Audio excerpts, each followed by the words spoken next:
सर्व आनंदाचं वातावरणामध्ये आज आपला कथेचा 7वा दिवस. खऱ्या अर्थाने असं वाटत होतं की हा भव्य दिव्य अखंड नाम सप्ताह असाच चालू राहो. अतिशय सुंदर प्रकारे असं वातावरण या ठिकाणी निर्माण झालेलं होतं. श्री विश्वपावनी एकादशी महात्म्य कथेला विश्वपावनी नाव का पडलं? कारण ती विश्वाला पावन करणारी कथा आहे. जसं जगात स्वतःच्या जीवाचा उद्धार व्हावा म्हणून श्रीमद भागवत कथेने परीक्षिती राजाचा उद्धार केला, त्याप्रमाणे श्री विश्वपावनी एकादशी महात्म्य कथा सर्व जीवांचाही उद्धार करते, म्हणून हिला विश्वाचं पावन करणारी विश्वपावनी एकादशी कथा म्हणतात. अतिशय सुंदर प्रकारे भगवान परमात्मा हे सर्व वर्णन सांगत होता. माल्यवन नावाचा गंधर्व होता आणि एक पुष्पवती नावाची अप्सरा होती. दोघांचं एकमेकावरती खूप प्रेम होतं. पण एके दिवशी ते असं चालत चालत एका मुनींच्या आश्रमाजवळ आली. मुनींना तपश्चर्या करताना पाहिलं. ती त्यांची टिंगल उडवू लागली, त्यांना हिणवू लागली. त्या मुनींना त्याचं फार वाईट वाटलं. मुनींना त्यांच्या ध्यानामधून जाग आली आणि बघतात तर काय, एक तरुण जोडपं माझ्या ठिकाणी माझ्या समोर उभं आहे आणि ते मला हिणवते, त्रास देते. त्यांना राग आला आणि शाप दिला की तुम्ही पिशाच्च व्हाल आणि पिशाच्च झाल्यानंतर तुम्हाला कोणीही जागा देणार नाही, तुम्हाला कोणीही आपल्यास करणार नाही. तुम्ही जसा माझा तिरस्कार केला, माझी जशी टिंगल केली, तसं तुम्हालाही कोणी जवळ करणार नाही, असा शाप दिला. आणि खरंच त्याप्रमाणे ते पिशाच्च होऊन जन्माला आली. त्यांना कोणीही जवळ करेना, अगदी त्यांना कोणीही जवळ करत नव्हतं. त्यांनाही दिन दुबळ्यासारखं आम्हाला वनात टाकलं किंवा आम्हाला वाळीत टाकलं असं त्यांना वाटू लागलं. त्यांची खाण्यापाण्याची इच्छा होत नसायची. एके दिवशी त्यांच्याकडून उपवास झाला. जो उपवास झाला तो होता एकादशीचा उपवास. तो एकादशीचा व्रत त्यांच्या हातून न कळत झालं आणि त्या व्रताच्या पुण्याने त्यांचं पिशाच्च योनीतलं जे काही पाप होतं ते नष्ट झालं. पण ते व्रत काय आहे? त्या व्रताचं महात्म्य जरी एवढं असलं तरी त्या व्रताचं नाव काय आहे? भगवान परमात्म्याने सांगितलं की ती एकादशी आहे. त्या एकादशीला जया एकादशी म्हणून ओळखतात. ती एकादशी केल्याने आपल्या सर्व पापकर्मांचा नाश होणारी ती जया एकादशी आहे. त्या एकादशीचं व्रत केलं तर आपल्या ठिकाणच्या सर्व पाप वासना आणि चुकून केलेल्या कर्मांची जर काही फळं आपल्याला प्राप्त झालेली असेल तर ती फळं, त्याचा त्रास आपल्याला होऊ नये म्हणून ह्या एकादशीने ते पुण्य आपल्याला कमावता येतं. याला जया एकादशी म्हणतात. माता जया एकादशी की जय. तुमच्या मनामध्ये प्रश्न पडला की नाही मला नाही माहिती, पण माझ्या मनात नक्कीच प्रश्न पडला की तुम्हाला प्रश्न पडला असेल. प्रश्न असा आहे की भगवान परमात्म्याने हे सर्व व्रत महात्म्य सांगत होता आणि अर्जुन श्रवण करत होता, अगदी जसं आपलं या ठिकाणी होत आहे. पण आपल्या कथेला आज शेवटचा दिवस आहे आणि आपल्या एकादशी राहिल्यात किती राहिल्या? किती? 6 एकादशी महात्म्य कथेच्या आपल्याला श्रवण करायचे. काल 4 सांगायच्या होत्या पण 2च सांगण्यात आल्या. आज 2 सांगायच्या आणि आजच्या भागातल्या 4 एकादशी आपल्याला 6 एकादशी बघायच्यात, म्हणून धावत्या वेगामध्ये त्या एकादशी आपण सांगून जाऊ. भगवान परमात्म्याने जया एकादशीचं महात्म्य सांगितलं. ती एकादशी घडल्यानंतर पिशाच्च योनीतलं जे काही पाप पुण्य कर्म जे आहे, ज्याने तुला दुःखाची गती मिळाली, ते तुझं नष्ट होईल. पुढची एकादशी कोणती आहे? भगवान परमात्म्याने सांगितलं की आपण एकादशी बघत आहोत ही माघ महिन्यातील शुक्ल पक्षाच्या एकादशीचं नाव होतं जया एकादशी. आणि आता माघ महिन्यातील वद्य पक्षातील जी एकादशी येते त्या एकादशीला म्हणतात विजया एकादशी. की या एकादशीचं व्रत जेव्हा रावणाने सीताचे अपहरण केले होते त्यावेळी प्रभू रामचंद्र भगवान आणि लक्ष्मणजी सोबत वानर सेना घेऊन सीता मातेला जेव्हा आणण्याकरता निघाले, रस्त्याने जात होते, समुद्र लागला, सागर काठी आले. त्या ठिकाणी पोहोचल्यानंतर बघतात तर काय, एवढा लांब लचक समुद्र आहे आणि आपल्याला या तीरावरून पलीकडच्या तीरावरती जायचे. प्रभू रामचंद्रांना प्रश्न पडला, लक्ष्मणाला प्रश्न पडला, वानर सेना ही विचार करू लागली की देवा या ठिकाणाहून जायचं कसं, आता पुढे जाणार कसं? जवळच एका मुनींचा आश्रम होता. त्या ठिकाणी बकदालभ्य नावाचे एक मुनी होते. जवळ एक आश्रम होता आणि तिथे बकदालभ्य नावाचे एक मुनी होते. त्या मुनींची भेट लक्ष्मणाला झाली. त्या मुनींनी सांगितलं की तुम्ही विजया एकादशीचं व्रत करा. त्या व्रताच्या पुण्याने तुम्ही जे कोणतं कार्य कराल त्याचा विजय होईल आणि तुम्हाला जे काही शिखर गाठायचं आहे ते देखील तुम्ही त्याच्यावरती विजय प्राप्त करू शकाल. तर वानर सेनेने राम राम राम राम राम अशी सर्व दगडांवरती नावं लिहिली. ती दगड त्या पाण्यामध्ये सोडली. ती दगड देखील तरंगू लागली. एवढा प्रभू रामचंद्रांचा अधिकार होता. ती दगड तरंगू लागली. एक खारुताई त्या ठिकाणी आली. खारुताईला देखील वाटलं की भगवान परमात्म्याला आपण आपल्या घरी नाही नेऊ शकत, पण भगवान परमात्म्याला सीतेचं जर अपहरण झालेलं आहे आणि आपल्या सीतेला जर माघारी घेऊन यायचं आहे तर देवाच्या कार्यामध्ये आपण आपला थोडासा खारीचा वाटा का होईना लावला पाहिजे. त्या घारीने काय केलं, मातीमध्ये गेली, स्वतःचं अंग मातीमध्ये लोळवलं आणि अंग मातीमध्ये लोळवून ते त्या ठिकाणी पुन्हा त्या दगडांवरती गेली आणि जिथं थोड्या थोड्या थोड्या थोड्या ज्या सापटी राहिल्या होत्या, जे दगडांना जागा राहिली होती, तिथे ती अंग झटकवू लागली. का तर भगवान परमात्म्याच्या वाटेवरती आपला खारीचा वाटा असावा म्हणून मी हे करणार आहे.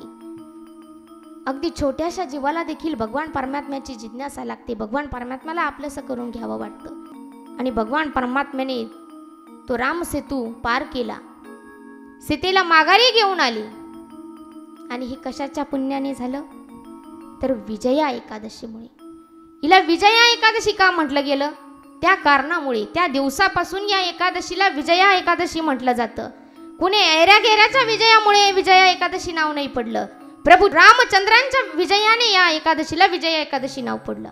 कोण होते प्रभू रामचंद्र भगवान? एक पत्नी एक वचनी एक बाणी असणारे प्रभू रामचंद्र भगवान होते आणि ते प्रभू रामचंद्र त्यांच्या विजयाच्या खुणेमुळे या एकादशीला विजया एकादशी नाव पडलं. माता विजया एकादशी जय. विजया नावाची कोणी पोरगी नाही बरं. काहींना लक्षार्थ वाचार्थ समजत नाही. आपण बोलायचं एक, अर्थ घेणार दोन. एकदा काय झालं, एका बाईने आपल्या सुनेला सांगितलं. कोणी सांगितलं? आपल्या सासूने सुनेला सांगितलं, पापड घे आणि भाजीत बस. हिनेही तेच केलं. पापड घेतले आणि भाजीत जाऊन बसले. म्हणजे लक्षार्थ वाचार्थ कळत नाही हो. फाल्गुन महिन्यातील शुक्ल पक्षातील जे काही एकादशी येते त्या एकादशीला काय म्हणतात?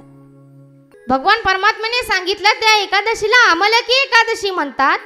आमलकी म्हणजे जो काही आंबट पदार्थ, म्हणजे जो तुरट पदार्थ आहे, तो आवळा, तो विष्णू परमात्म्याच्या शरीराच्या एका घामाच्या थेंबापासून तयार झालेलं ते आंबट वृक्षाचं झाड, आवळ्याचं झाड, हे भगवान परमात्म्याच्या एका घामाच्या थेंबापासून निर्माण झालेलं आहे. आणि त्या वृक्षाच्या खाली सर्व देवदेवता, ऋषीमुनी, सर्व साधू संत स्वतःचा विश्राम करत असतात आणि विश्राम करत असताना भगवान परमात्म्याला स्मरतात. आणि स्मरल्यानंतर ज्या ठिकाणी भगवान परमात्म्याचं जास्त नामचिंतन होतं त्या ठिकाणी स्वतः देव उभा असतो. अगदी त्याप्रमाणे भगवान परमात्म्याला आवळा हे वृक्षाचं झाड आवडतं आणि त्या ठिकाणी जे कोणी भगवंताचं स्मरण करतात, भगवंताचं नामचिंतन करतात, भगवंताला स्मरतात, भगवंताचं चिंतन करतात, त्याचं गुणगान गातात, आळवतात, हे सर्व जे करतात त्यांना गोदानेचं पुण्य लागतं. हे कशाच्या स्मरणाने, कशाच्या खाली बसल्यानंतर तर आवळ्याच्या वृक्षाच्या झाडाखाली बसल्यानंतर. म्हणून या एकादशीला आमलकी एकादशी म्हणायचं. त्या आवळ्याच्या झाडाच्या एका आवळ्याला नुसता स्पर्श जरी घडला तरी जे काही पुण्य आपण कमवलेलं आहे ते दुप्पटपटीने वाढत असतं. एवढं हे आमलकी एकादशीचं महात्म्य आहे. एवढंच नव्हे तर आवळा खाणं हे देखील त्या एकादशीला जास्त श्रेष्ठ म्हणलं जातं. या सर्व पुण्याने आमलकी एकादशी केलं हे सफल होतं. माता आमलकी एकादशी की जय. जो एकादशीचा व्रतधारी मी नित्य नांदे त्यांच्या घरी, सर्व पर्व काळाच्या शिरी, एकादशी खरी पै माझी. याचा अर्थ असा होतो की जो नित्य नेमाने एकादशीचं व्रत आचरण करतो त्याच्या घरी मी वास करत असतो. असं कोण म्हणतं? भगवान परमात्मा म्हणतो सर्व पर्व काळांचा शिरी. सर्व पर्व काळ एकाच शिरावरती जर येऊन थांबवत असतील तर ते पर्व काळ म्हणजे एकादशी. आणि एकादशी खरी पै माझी. आणि एकादशीच आहे की ती मला आवडते. व्रता माझे व्रत श्रेष्ठ एकादशी, प्रिय विठोबासी कोण्या गुणे. आणि सर्व व्रतामध्ये श्रेष्ठ असणारी ही एकादशी महात्म्य कथा आपल्या या भव्य दिव्य अखंड हरिनाम सप्ताहामध्ये होत आहे. पण फाल्गुन वद्य पक्षातील जे एकादशी येते ते एकादशीचं व्रत महात्म्य काय आहे? भगवान परमात्म्याने सांगितलं त्या एकादशीला पापमोचनी एकादशी म्हणतात. जे पाप वासना आपल्या मनामध्ये येऊ देत नाही त्या एकादशीला पापमोचनी म्हणायचं. जी पापाचं मोचन करते, पापाला आपल्या जवळही वास करू देत नाही, त्याला पापमोचनी एकादशी म्हणायचं. त्या एकादशीच्या पुण्याने आपल्या ठिकाणची सर्व पाप नाहीसे होतात आणि तिला पापमोचनी एकादशी म्हणायचं. चैत्ररथ नावाची एक नगरी होती. त्या नगरीमध्ये मंजू घोषा नावाची एक अप्सरा होती आणि एक मेधावी नावाचे ऋषी होते. ते त्या ठिकाणी तप करायचे. अगदी 57 वर्ष ते एका ठिकाणी बसून तप करत होते.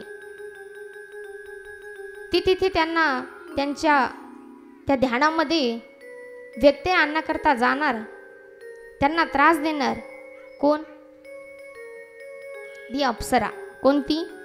मंजू घोषा नावाची अप्सरा त्या ठिकाणी जाऊन त्या मुनींना त्रास देणार, हिणवणार. तेवढ्यात त्या मुनींना जाग आली. त्यांनी बघितलं ही स्त्री मला या ठिकाणी हिणवण्याचा प्रयत्न करत आहे, मला त्रास देण्याचा प्रयत्न करत आहे. त्या मुनींना राग आला. मुनींनी शाप दिला. मेधावी नावाच्या मुनींनी तिला शाप दिला, तू खूप यातना भोगशील, तुला खूप त्रास होईल, अगदी तुझ्या शरीरावरती कोड पडतील, तुला कोणीही जवळ करणार नाही, तुझ्याशी कोणीही विवाह करणार नाही, तुला कोणीही आपलंसं करून घेणार नाही. अशा सर्व प्रकारांचा पापाचा डेरा तिच्यावरती टाकला. पण भगवान परमात्मा जसा करुणाधन आहे, अगदी संत मुनी देखील करुणाधन आहे. त्या अप्सरेने करुण भावाने संतांना विनवलं की देव जसा आपल्यावरती कृपा करतो तसं संत मुनी देखील आपल्यावरती कृपा करत असतात. मुनीजी असं करू नका, मला दया करा, यावरती मला उपशाप द्या, असं करू नका, माझी चूक झाली पण मला माफ करा, असा मला त्रास देऊ नका, मला उपशाप द्या. तेव्हा मेधावी ऋषींनी एक व्रत करायला सांगितलं आणि ते व्रत म्हणजे पापमोचनी एकादशी. त्या एकादशीच्या पुण्याने तिच्या ठिकाणची सर्व पाप वासना नाहीसी होणार होती, म्हणून त्या एकादशीला पापमोचनी एकादशी म्हणतात. त्या मंजू घोषा नावाच्या अप्सरेने ते व्रत महात्म्य केलं, ते व्रत केलं आणि त्या व्रताच्या पुण्याने तिच्या ठिकाणचे जे काही तिला पाप लागलेली होती ती पाप तिने नष्ट केली. म्हणून त्या एकादशीला पापाचं मोचन करणारी पापमोचनी एकादशी नाव पडलं. माता पाप मोचनी एकादशी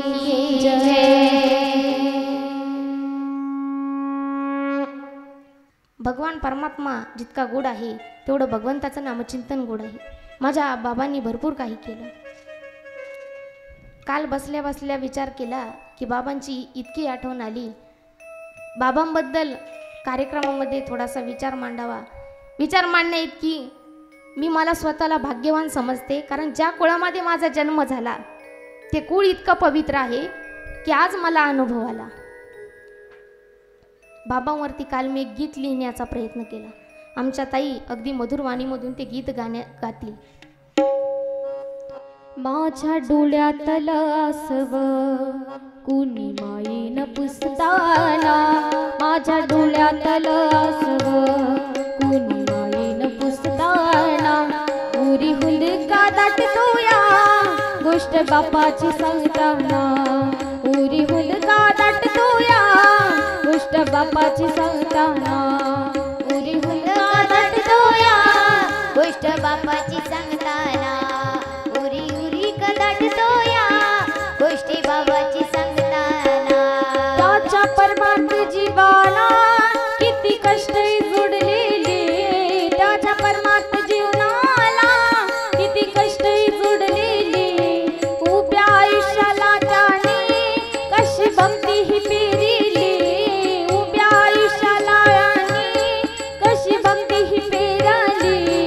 मला कस तरी होतया कुणी बाबा म्हणताना, मला कस तरी होतया कुणी बाबा म्हणताना. उरी हुंदका दाटतोया गोष्ट बाबाची सांगताना, उरी हुंदका दाटतोया गोष्ट बाबांची सांगताना. जेव्हा बाबांची आठवण येते, बाबांचं रूप ध्यानासमोर येतं, जेव्हा चिंतन मांडायचं असतं, या सर्व समाजापुढे येऊन बोलायचं असतं, तेव्हा बाबा आठवतात. त्यांनी जे करून दाखवलं ते मला जमेल का? त्यांच्या पावलावरती मला पाऊल देता येईल का? एक भीती मनामध्ये बाळगून देखील या ठिकाणी उभं राहावं लागतं. पण बाबांचा आशीर्वाद सोबत असतो. अगदी डोळ्यात आलेलं पाणी देखील आटून जायचा प्रयत्न करते, पण ते आटत नाही. का? तर बाबांचा आशीर्वाद तसा आहे. आज ते गेलेले जरी असले तरी बाबांनी जे पेरलं त्या समोर दिसत आहे. अगदी लाडा प्रेमाने आम्हाला वाढवलं. बाबांच्या जवळ आल्यानंतर कधीही वाटलं नाही की आपण आई वडिलांपासून लांब आहे. मी संस्थेत शिकायला होते. बाबा गेले. माझा मोठा भाऊ जेव्हा अनंत वारला ना, तेव्हा बाबांची इच्छा झाली की माझ्या मुलाला मला शिकवायचं होतं, माझ्या अनंताला मला शिकवायचं होतं. त्याला जमलं नाही. काही कारणास्तव त्याचा मृत्यू झाला. एका कन्येला बाहेर शिकायला पाठवलं.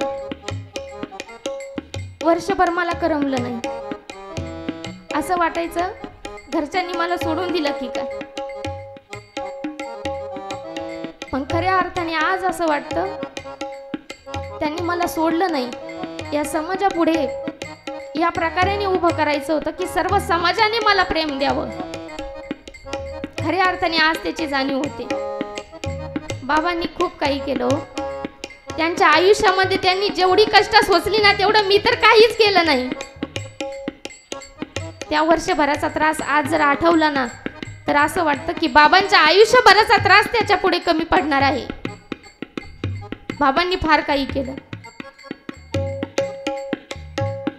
त्यांच्या परमार्थ जीवनामध्ये त्यांनी फार कष्ट घेतले. अगदी वयाच्या 12व्या वर्ष साली असताना माझ्या बाबांनी पंढरपूरच्या वाऱ्या केल्या. आज मी जेव्हा पंढरपूरच्या वारीला गेले 3 वर्षांपासून जाते, पायाला चालत असताना फोड आले ना तरी सांगता येत नाही कोणाला, कारण हट्टापायी गेलेले होते ना. माझ्या बाबांनी किती सहन केलं असेल. मला वय आता सध्या 14-15 या वयामध्ये मी वाऱ्या केल्या. पण बाबांनी 10-12 वर्षाच्या असताना पंढरपूरच्या वाऱ्या केल्या. त्यांना किती त्रास झाला असेल. त्यांच्या जीवनामध्ये त्यांनी फार कष्ट सोसले. पूर्ण जीवनामध्ये त्यांनी भक्ती पेरली. अशी तुझी भक्ती पेरली नाही, तर ज्ञानेश्वरीचे गाडे अभ्यासक म्हणून भक्तीचं नाव त्यांचं उदया आलं. एवढंच नव्हे तर शनिरत्न म्हणून त्यांना मानलं गेलं. शनिरत्न पुरस्काराने सन्मान करण्यात आला. एवढं बाबांचं महत्व होतं. एवढंच नाही तर ज्ञानेश्वरीवरती एवढी श्रद्धा ठेवली की आपल्या मुखात सतत ज्ञानेश्वरी हे नाव यावं म्हणून स्वतःच्या लहान कन्येच्या मुलीचं नाव त्यांनी ज्ञानेश्वरी ठेवलं. का? तर ती जवळ आल्यानंतर ज्ञानेश्वरी म्हणून हाक मारता येईल. जे बाबांनी केलं ना, त्याचं वर्णन मला करता येणार नाही. त्यांनी गोष्टी अशा करून गेले, पण त्याचं प्रतीक मागं उमटत गेलं. बाबांनी फार केलं. सांगायला मला दिवस कमी पडतील, त्यांनी एवढं करून ठेवलंय. आज त्याचं प्रतीक म्हणून या ठिकाणी हे सर्व घडतं. कुठेही जरी गेलं ना, कोणी जेव्हा मला बाबा आहेत का तुला हे जर विचारलं ना, तर कधीच म्हणत नाही मी की बाबा नाही. बाबा माझ्या सोबत आहेत, कायम सोबत राहतील. त्यांनी दाखविली वाटा, मला दिले हे संस्कार. त्यांनी दाखविली वाटा, मला दिले हे संस्कार. त्यांनी मार्ग जुदाविला, आज झाला तो साकार. त्यांनी मार्ग जुदाविला, आज झाला तो साकार. आज मीही धन्य झाले त्यांच्या तुलात येऊन, आज मीही धन्य झाले त्यांच्या तुलात येऊन. उरी हुंदका दाटतोया गोष्ट बाबांची सांगताना, उरी हुंदका दाटतोया गोष्ट बाबाची सांगताना. माझ्या डोळ्यातलं आसरं कोणी मारील पुसताना, माझ्या डोळ्यातलं आसरं कोणी बाबा पुसताना. वरी हुंदका दाटतोया गोष्ट बाबांची सांगताना, वरी हुंदका दाटतोया गोष्ट बाबांची सांगताना. काय कमवून ठेवलं हो माझ्या बाबांनी. आज जेव्हा आपल्या सप्ताहाची मिरवणूक निघाली, माझ्या हट्टापायी मी साडी घातली. बाबा विना घ्यायची म्हणून आज मी विना घेऊन बघितला. माझ्यापेक्षा वयाने सर्व मोठ्या महिला माझ्या जवळ यायच्या, माझ्या पायावरती पाणी टाकायच्या, स्वतःच्या पदराने पाय पुसले त्यांनी. हे का केलं? मला मान नाही दिला, माझ्या बाबांना मान दिला. आज त्यांच्यामुळे हे सर्व घडलं. बाबांना जेवढं मी आठवील ना तेवढं कमी पडतं. आज माझ्या जीवनामध्ये जर मी काही आहे ना ते बाबांमुळे आहे. आज मेघाचा वर्षाव होत आहे, तो मेघ देखील डसा डसा रडत आहे की एक संताला आपण घेऊन गेलो. ज्या संताला घेऊन गेलो ना त्या संताची प्रजा आज त्यांची आठवण काढत आहे. आज मी खरंच मला भाग्यवान समजते की त्यांच्या कुळामध्ये माझा जन्म झाला. त्याने दिले विद्यादान, झाले ते प्रकाशमान. त्याने दाखविले वाट, मला दिले हे संस्कार. त्याने मार्ग जो दाविला, आज झाला तो साकार. आज मीही धन्य झाले त्यांच्या कुळात येऊन, आज मीही धन्य झाले त्यांच्या कुळात येऊन. उरी हुंदका दाटतोया गोष्ट बाबांची सांगताना, उरी हुंदका दाटतोया गोष्ट बाबांची सांगताना, उरी हुंदका दाटतोया गोष्ट बाबाची सांगताना. त्यांनी जी वाट दाखवली त्या वाटेवरती चालवायला त्यांनी शिकवलं. मला नाही, माझ्या वडिलांना शिकवलं, माझ्या आत्यांना शिकवलं. बरं नुसतं शिकवून त्यांना त्या पावलावरती चालायचा मार्ग दाखवला. ते तर मोठी झाली, पण त्यांनी आम्हालाही मोठा करण्याचा प्रयत्न केला. वयाच्या 7वीला असताना मला संस्थेत शिकायला टाकलं. संस्थेमध्ये मी गेले, हरी कीर्तनाचा जागर काय असतो हे जाणून घ्यायचा प्रयत्न केला. ते अध्ययन करू लागले. जेवढं बोलावं ना तेवढं कमी पडतं. बाबांनी भरपूर पेरून ठेवलं. आज खरंच मला धन्य झाल्यासारखं वाटलं, कारण त्या कुळामध्ये माझा जन्म झाला. आज म्हाताऱ्या बाया देखील माझ्या पाया पडतात. का पडतात? ज्ञान आहे म्हणून नाही पडत.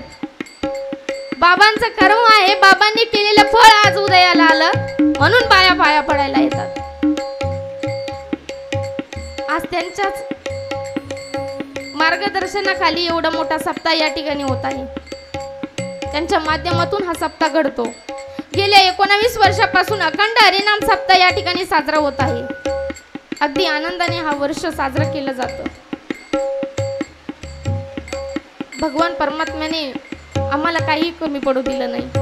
अगदी बाबांनी आशीर्वाद दिला, त्या आशीर्वादापायी आज एवढी मोठी होत आहे. मला एक प्रकारचे संस्कार दिले, त्या संस्कारावरती चालावं कसं ते शिकवलं. माझ्या बाबांनी भरपूर काही केलं. कुणी बाबा आहे का म्हटलं ना तरी कसं तरी होतं. बाबांची आठवण आली ना ते रडायला येतं. बाबा आठवतात. त्यांनी दिली विद्यादान, झाले ते प्रकाशमान. त्याने दिले विद्यादान, ते प्रकाशमान. त्यांच्या परम कष्टाना जय शोभत सुखात, त्यांच्या परम कष्टाना बाबांचं घेताना कंठ दाटून येतोया उरी हुंदका दाटतोया गोष्ट बाबांची सांगताना माझ्या डोळ्यातलं असं कुणी माईला पुसताना उरी हुंदका दाटतोया गोष्ट बाबांची सांगताना उरी हुंदका दाटतोया गोष्ट बाबांची सांगताना बाबांनी एवढंच नाही केलं तर विद्याधन मला दिलं, विद्येचं अध्ययन करायला मला शिकवलं, स्वतः ज्ञान मार्जन मला करायचं शिकवलं, ज्ञान ग्रहण करायचं शिकवलं, ज्ञानाच्या मार्गावर चालायचं शिकवलं. स्वतः प्रकाशमान होऊन गेले, असे दैदिप्यमान प्रकाशमान झाले की आज ते गेले तरी त्यांचा प्रकाश या कार्यक्रमावरती पडतो. तो प्रभाव इतका झाला की मेघालाही वाटलं की भगवान परमात्म्यालाही वाटलं की ज्या संताला आपण घेऊन गेलो त्याची प्रजा आज ढसाढसा रडत आहे. त्यांच्या परमार्थ जीवनाला किती कष्ट जोडलेली उभ्या आयुष्याला त्यांनी कशी भक्ती ही पेरली. त्यांच्या परमार्थ जीवनाला किती कष्ट जोडलेली उभ्या आयुष्याला त्यांनी कशी भक्ती ही पेरली. मला कसं तरी होतया कुणी बाबा म्हणताना उरी हुंदका दाटतोया गोष्ट बाबांची सांगताना माझ्या डोळ्यातलं आसव कुणी माईनं पुसताना उरी हुंदका दाटतोया गोष्ट बाबांची सांगताना उरी हुंदका दाटतोया गोष्ट बाबांची सांगताना गोष्ट बाबांची सांगताना. सर्वांनी भजन करायचं. पांडुरंगा हरी पांडुरंगा पांडुरंगा हरी पांडुरंगा हाताने टाळी मुखाने ना हरी पांडुरंगा पांडुरंगा हरी पांडुरंगा पांडुरंगा हरी पांडुरंगा पांडुरंगा हरी पांडुरंगा पांडुरंगा हरी पांडुरंगा पांडुरंगा हरी पांडुरंगा पांडुरंगा पांडुरंगा पांडुरंगा पांडुरंगा पांडुरंगा पांडुरंगा हात खाली आले. पांडुरंगा पांडुरंगा पांडुरंगा पांडुरंगा पांडुरंगा पांडुरंगा पांडुरंगा पांडुरंगा पांडुरंगा पांडुरंगा पांडुरंगा पांडुरंगा पांडुरंगा पांडुरंगा पांडुरंगा पांडुरंगा पांडुरंगा पांडुरंगा पांडुरंगा हरी पांडुरंगा पांडुरंगा हरी पांडुरंगा पांडुरंगा हरी पांडुरंगा पांडुरंगा हरी पांडुरंगा विठ्ठला विठ्ठला विठ्ठला विठ्ठला पांडुरंग विठ्ठला विठ्ठला विठ्ठला विठ्ठला पांडुरंगा विठ्ठला विठ्ठला विठ्ठला विठ्ठला पांडुरंग विठ्ठला विठ्ठला विठ्ठला पांडुरंगा पांडुरंगा हरी पांडुरंगा पांडुरंगा हरी पांडुरंगा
विठ्ठला विठ्ठला विठ्ठला पांडुरंगा गळ्यामध्ये माळा हातामध्ये टाळा गळ्यामध्ये माळा हातामध्ये टाळा पताका घेऊन बारीला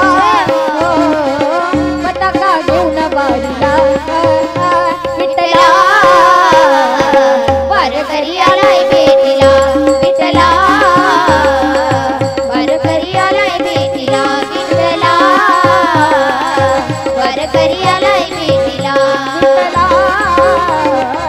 वारकरी आलाय भेटीला वारकरी आलाय भेटीला वारकरी आलाय भेटीला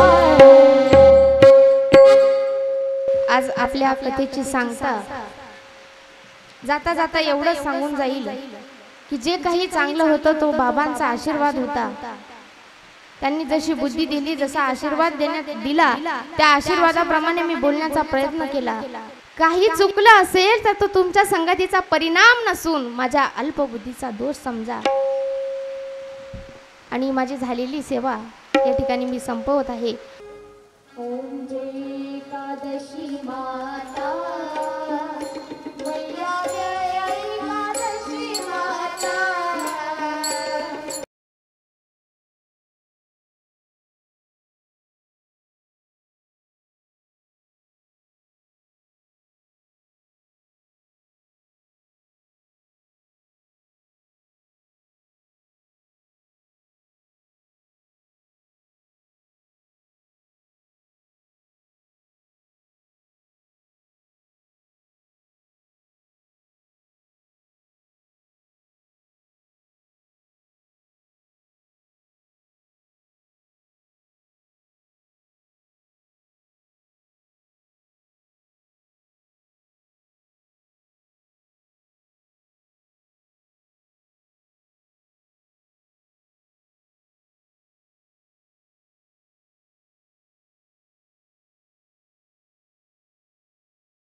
हरी जटांगर वनीन चरण डोळ्यान पायी नरवत तुझे प्रेमे अनंत पूजन भावे वाणी तमेव माता पिता तमेव तमेव बंधु सखा तमेव तमेव पिता जगत्तनेक तमेव सर्व मोहते कायेन वाचा मनसेन्द्रिया वा उदात्मना वा परिश्रमा करोमि यज्ञं सर्वस्मै नारायणामि समर्पयामि हरिं कृष्णं नारायण दामोदर शिवनं माधवं कावल भक्तानि विनायक हरे राम राम राम हरे हरे हरे कृष्ण कृष्ण कृष्ण हरे हरे हरे राम राम राम हरे हरे हरे कृष्ण कृष्ण कृष्ण हरे हरे पुंडलीक वरदारी विठ्ठल श्री ज्ञानदेव तुकाराम पंढरीनाथ भगवान की जय माऊली ज्ञानेश्वर महाराज की जय जगद्गुरु तुकाराम महाराज की जय एकादशी मैया की जय आज की आनंद की जय।